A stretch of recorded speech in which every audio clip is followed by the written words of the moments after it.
כמו להתחיל את היום באימון.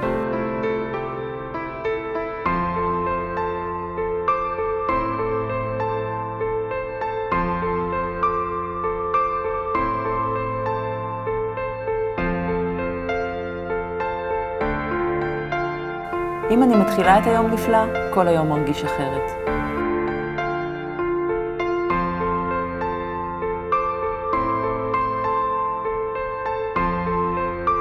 זה מרגיע אותי, זה מחזק אותי, זה מרגש אותי.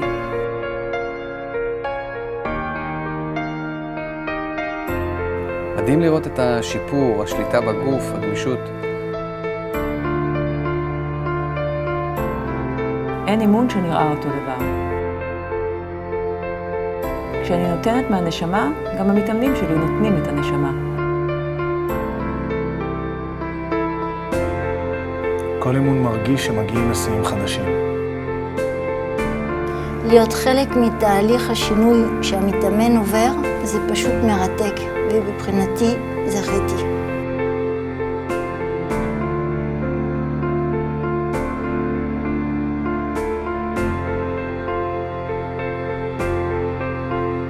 כשאני רואה את המתאמנים שלי מחייכים, אני יודעת שזה הדבר הנכון בשבילם.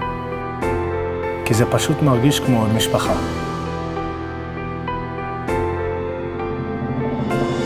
זה אישי, זה מדויק.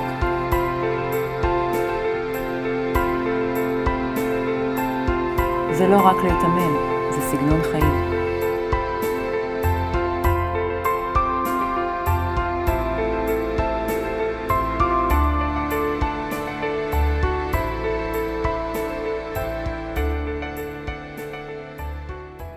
אין כמו להתחיל את הבוקר בדיפיין.